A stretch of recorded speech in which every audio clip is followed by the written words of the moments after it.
It was an amazing day. My wife and I had taken some of our visiting mainland friends to explore the east side of our beautiful island home. We started our morning at the beach, whale watching and swimming, and we ended our day with a spectacular mountain hike up the Pali. We stopped and got shave ice along the way. The food was great, the fellowship was sweet, the day was so relaxing, and it ended in a most beautiful sunset. I went to bed tired and satisfied, looking forward to a good night's rest, excited for another adventure, this time on the west side. Nothing was out of the ordinary. I expected to wake up as usual to another beautiful Hawaiian day. I had no idea what was coming.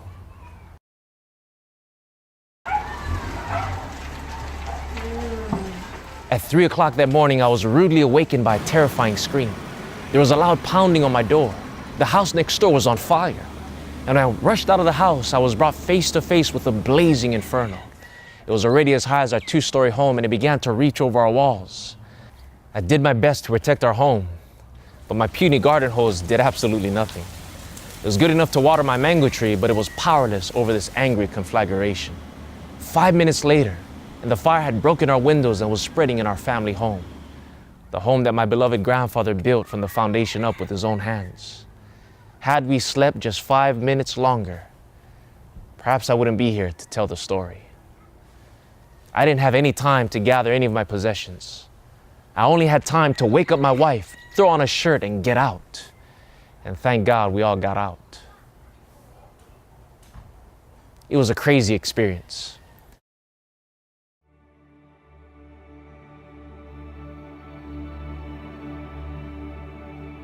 One of the many lessons I learned from this ordeal is that we need to live our lives to the fullest and to live each day as though it's our last, and to be ready always to meet death in peace. I've also learned that time flies in a crisis hour. You see, just as I only had a few moments to escape the fiery destruction of our home, so too we in this world only have a little bit of time to prepare for the final destruction of planet Earth. The Bible says that the world is passing away and the lust of it, but he that does God's will abide forever. But unfortunately, many are indifferent to the crisis hour we're in. Many are sleeping in carnal security, thinking that they're going to wake up to business as usual. Many are indifferent to the signs of alarm going off all around us. Economic instability, political corruption, moral decay, international unrest, terrorism, and natural disasters increasing in intensity and frequency. All of these are signs that the end is very near. And in these final moments of this earth's history, Jesus is pounding at the door of our hearts. He's trying to wake us up from spiritual sleepiness, and he's pleading with us to get ready for evacuation. You see, friends, we don't have time to be storing up our treasures in a world that will soon be destroyed. We don't have time to waste upon the trivial things of life, things that make no difference in light of eternity. Right now is evacuation time. It is a high time for us to awake out of sleep, for now is our salvation nearer than when we believed.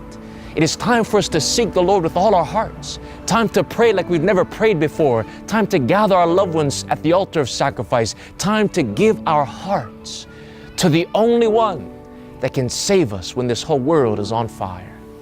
You see, just as I only had time to wake up my wife, put on my shirt, and get out of the house, so too we only have time to gather our loved ones and put on the robe of Christ's righteousness and get ready to leave this world of sin. And so today I encourage you to use the last few precious moments in this world to do the most important things in life. Hug your children, kiss your wife, spend time with your family, get rid of all the non-essentials, and most importantly, let God cover you with the fireproof robe of his righteousness. For it is only the righteousness of Christ that will last for time and for all eternity.